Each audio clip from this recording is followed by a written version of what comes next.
So if you've been listening to us for a while, you have seen us stand on our head in all kinds of different ways, presenting to you process after process to help you first be aware that you are a vibrational being, and next to help you improve your vibrational stance.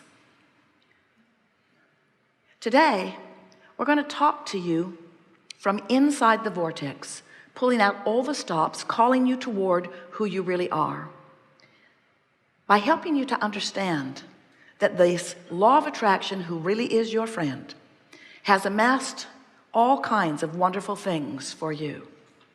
And in any moment of time, if you don't feel good, it's not because you're not worthy, and it's not because you haven't asked, and it's not because what you've asked for has not been answered. It's because you've been practicing a vibration that is a deviation from what you are asking for. We've noticed, as we've given you processes, that sometimes our processes and others help you to focus yourself more into alignment. But many of you offer so much effort, mostly, and in some cases only, when things aren't going well. In other words, you wait until you're sick before you start intending to be well. You wait until something isn't going well before you focus upon it at all. In other words, it's almost like you've become so problem-oriented that you're sort of stuck in the vibration of the problem much more than you intended when you decided to come forth. Oh, you knew there would be variety. You knew there would be contrast. You knew that the contrast would help you to sharpen your focus. You knew, even if you were a one-celled organism, that this contrast that surrounded you would help you to define new desires, and that the evolution of your species would be about that. You knew all of that. So you came fully understanding contrast and embracing it, because you knew then, the larger part of you still knows, that when a problem comes into focus, the solution does too. We just want to help you get more solution oriented faster by being more sensitive to your emotions early on, so that you catch those off thoughts, those off memories, those off beliefs, those off vibrations before they get such a foothold that then they really have your attention. It's so much easier to catch them in the early subtle stages than to wait until it is more full-blown in your experience. So toward that end, we're going to make a very striking analogy for you. We really want you to hear this above all things you've ever heard. Did you read Ask and It Is Given? Did you read 22 Processes? This trumps all of them. And here's why. Vibration is everything. So let's say that you are experiencing shortage of dollars, shortage of financial prosperity, or anything really. We're talking about dollars because we have the money and the law of attraction cards here. So you've worried, you've fussed, money is slow and seeming to get slower, and now you're beyond worried, you're fearful. And now you're determined that you're going to do something about it. And you've heard that Abraham, that's us, has written brilliant affirmation cards. It's true. It's true. This is the best combination of words to attract money that has ever been put together in human experience. We are very proud of these cards. So you're standing outside your vortex, worried and determined to do something about it. So you pick up these brilliant cards and you look for empowerment within them. So you look through them and look through them. My life is as good as I allow it to be. I am always receiving the essence of what I am giving. You got to be kidding. I can follow the trails of good feeling thoughts. I can follow the trail of good feeling money, but I don't know about it. The story I tell is the basis of my life. I'm in deep doo-doo. I am the creator of my own life experience. These are not helpful cards. I can see my world through the eyes of Source. I would like to punch out the eyes of source. I can deliberately choose to feel better now.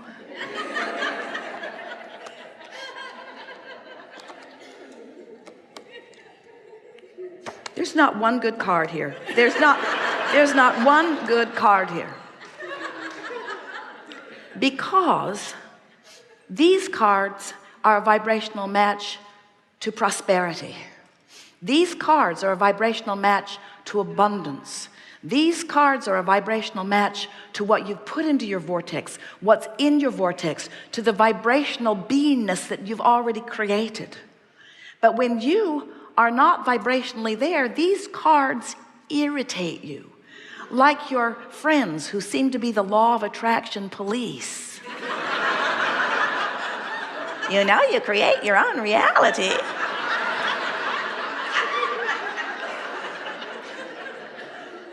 So what we're wanting you to understand is that when you are outside the vortex, when you are in that vibration of resistance, when you're down, when you're feeling negative emotion, that is not the time to gird up your loins, to get your lips stiff, especially the upper one.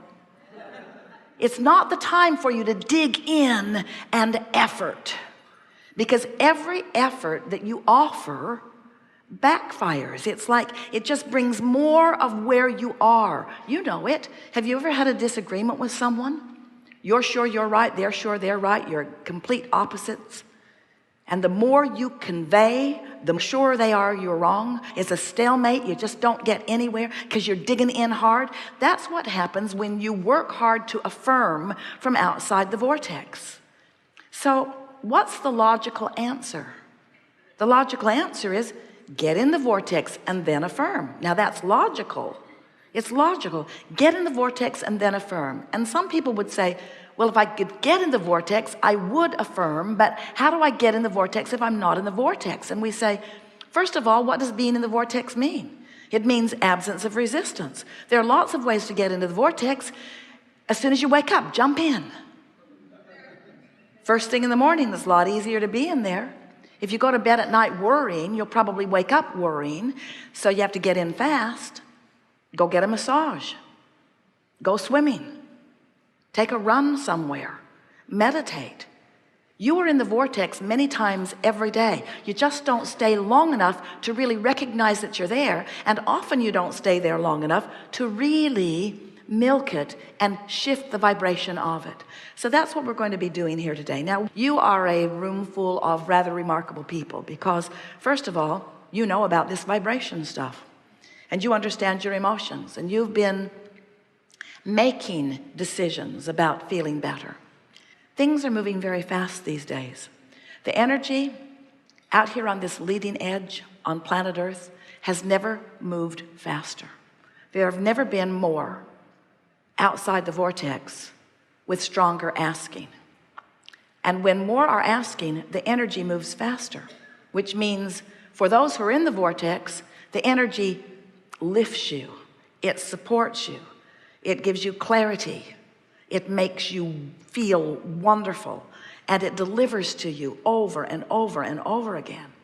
But for those not in the vortex, this fast-moving energy beats you up.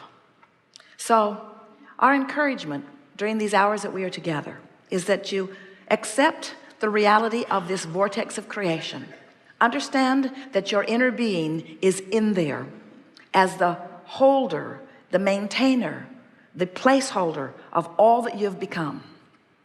And if it is your powerful desire, not so much to get in the vortex, but to recognize when you are in there and then just milk it a little bit, what you will begin to do is to allow the vortex to train your frequency upward, because you cannot focus upon the problem and the solution at the same time. It's one or the other, you see. And it's so much easier to maintain the vibration of the solution once you are in the vortex. In fact, that's when all of the clarity and insight comes to you. When you're in the vortex, that's when the manifestations begin to reveal themselves to you. The reason this conversation is not very well received by a lot of people is because They are accustomed to looking at things that are manifested, and they sort them into piles of wanted and unwanted. And they're not even thinking about the pile that is amassing for them in their vortex, because they can't see it. And we understand that. You use your physical senses magnificently. You translate vibration to see what you see. You translate vibration to hear what you hear. You translate vibration to smell what you smell, and to taste what you taste, and to touch what you touch. You are translating vibration all over the place. Your emotions are your most significant translator of vibration. So while you can see what's manifested, you can't see what's in the vortex unless you're in there and have been in there long enough that you are on the vibration of what's in there. Once you spend significant time in the vibration of the vortex, what begins to happen is, in the same way you can keenly smell and keenly hear and keenly see and keenly taste and keenly feel, you can keenly know what's in the vortex. You will have the experience of sight and sound. We're not kidding you. When you are in the vortex and you spend enough time there that you acclimate to the frequency of it, the first thing that happens is ideas begin to flow to you that you weren't getting when you weren't in the vortex. Ideas, really good ideas. Impulses to do things, impulses to go there and stop there, impulses to slow down and speed up, impulses that cause you to rendezvous with other cooperative components that you have been looking for, cooperative components that you've been asking for and asking for and asking for, that the source energy has delivered and delivered and delivered and delivered, but just outside the vortex you can't see them, you can't find them, you can't know them, but inside the vortex, aha, there you are. There's an idea I can run with. And how do you know? Because it's an idea that is so compelling, wild horses would not keep you from it. Every one of you knows what we're talking about. You remember falling in love. You remember being at the right place at the right time. So now we're telling you in ways that you cannot miss. You're hearing it with your ears. You're seeing it with your eyes. You're knowing it with your belly. You know what we speak is true. Now that you know this, now that you know about the existence of this vortex, now that you know about the power of your own guidance system, now that you know that this is a vibrational universe, now that you know there's all kinds of things amassed for you that you can't see, now manifestational reality is going to mean less to you for a while, and that's such a good thing. Because when manifestational reality means less to you, vibrational reality will be more to you. Emotional reality will be more to you. Being tuned in, tapped in, turned on to the energy of your source will mean more to you. And you'll catch yourself going off course at those early subtle stages. You'll find yourself in the middle of a sentence wanting to draw it back in and wanting to de-emphasize it rather than emphasize it. You will begin to be the deliberate creator of your own reality from this step forward. It is our promise to you. We are eager to talk with you. Get a little wound up here because you have to understand, we've seen what's in your vortex. We know what you've lined up, and our eagerness is about you discovering the fulfillment of it. But friends, not because we're excited about the manifestation. We are sort of. But because we are thrilled with knowing what it feels like to you to sync up, to sync up, to sync up with who you are. You came for the passion of life, not for the trucks. You came for the passion of life. You came for the emotion of life. You came for the feeling of life. You came for that worthy, proud, good feeling of a powerful creator. That's who you are. That's why you're here.